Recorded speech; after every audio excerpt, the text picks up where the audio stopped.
by generating a pair of entangled photons in a lab on the island of La Palma. One entangled photon stays on La Palma, while the other is sent by laser to the island of Tenerife, 89 miles away. Now Zeilinger brings in a third photon, the one he wants to teleport, and has it interact with the entangled photon on La Palma. The team studies the interaction, comparing the quantum states of the two particles. And here's the amazing part. Because of spooky action, the team is able to use that comparison to transform the entangled photon on the distant island into an identical copy of that third photon. It's as if the third photon has teleported across the sea without traversing the space between the islands. Sort of extract the information carried by the original and make a new original there. Using this technique, Zeilinger has successfully teleported dozens of particles.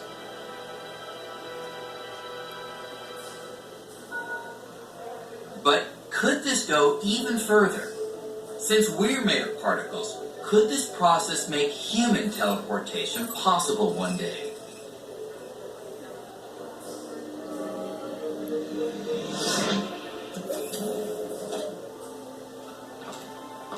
Welcome to New York City. Let's say I want to get to Paris for a quick lunch. Well, in theory, entanglement might someday make that possible. Here's what I need. A chamber of particles here in New York that's entangled with another chamber of particles in Paris. Right this way, Mr. Green. I would step into a pod that acts sort of like a scanner or a fax machine. While the device scans the huge number of particles in my body, more particles than there are stars in the observable universe, it's jointly scanning the particles in the other chamber, and it creates a list that compares the quantum state of the two sets of particles. And here's where entanglement comes in. Because of spooky action at a distance, that list also reveals how the original state of my particles is related to the state of the particles in Paris. Next, the operator sends that list to Paris. There, they use the data to reconstruct the exact quantum state of every single one of my particles. And a new me materializes. It's not that the particles traveled from New York to Paris. It's that entanglement allows my quantum state to be extracted in New York and reconstituted in Paris, down to the last particle.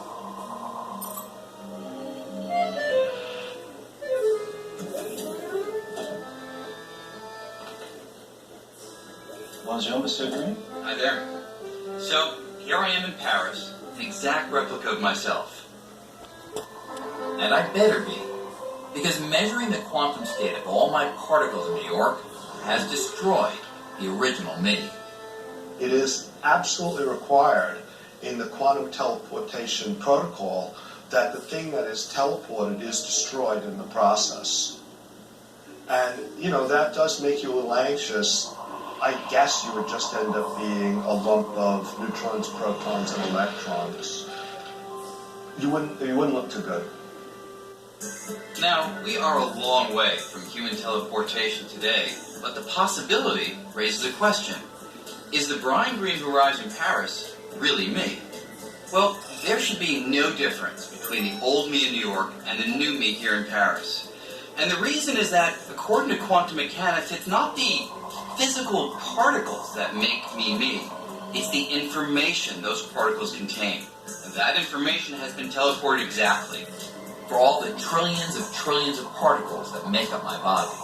It is a very deep philosophical question whether what arrives at the receiving station is the original or not.